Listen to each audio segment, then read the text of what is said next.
आल्यावर ये बस. आता कसं काय बोलू आज? कामच होतं थोडं तुझ्याकडे. यो हर्षद, आता तुम्हाला बोललो ना मी तेच. बरं चाललंय कामाचं. हा मस्त चाललंय. स्वतःचं त्याचं दुकान आहे. हा का? हा, आणि फिल्टरची पण कामं करतो. थोडीफार शेती बी आहे. बरं आहे आता लय आमच्या मनाने नाही तुमच्या मनाने जरा बरं आहे. तात्या नेमका विषय काय आहे? हे बघ हर्षद, तुला सरळ सरळ विचारतो मी. तुझ्या लग्नाचं आता वय झालेलं आहे. तुझ्यासाठी पोरगी बघते ती. हा पण आई वडील नाही आहे. परिस्थिती हालाकीची आहे तुझ्या घरची पण. आणि घरी पण घर बघणारं कोण नाही आहे. तेव्हा तू लवकर लग्न करणं बी गरजेचं आहे. आणि माझ्या पोरीचं मी इथं हौसेनं लग्न लावून दिलं होतं. पण आमच्या जावायचं एकाएकी असं झालं बघ. त्यामुळे ना तिला कोणाचा आधार नाही आता. अंतर्निताठी पोरगी सांभाळायचं म्हणजे ह्यांच्या जीवाला गोर लागतोय. काय करायचं म्हणून आम्ही सरळ ठरवले की तिचं लग्न लावून द्यायचं.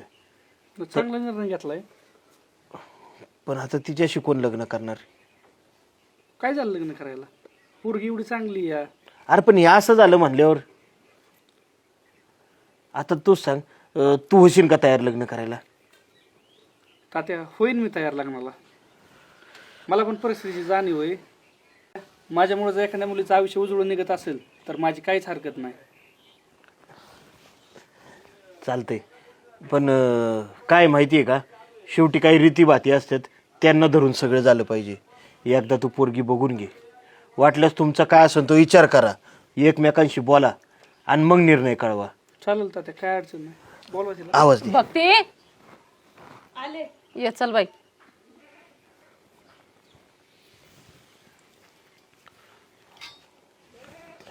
त्यांना दे. बस. ही पोरगी आहे बघा.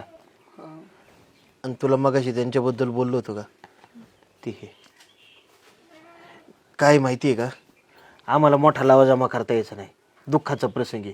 त्यामुळे होईन ते थोडक्यात करून घेऊ. हा, तुमचं काय असतील नातेवाईक त्यांना सांगा आणि आम्ही आमच्या बाजूने 4 लोक सांगू. बरोबर आहे का ताई? चालतंय. बरं, आपलं तुम्ही आहे ना थोडं बोलून बी घ्या.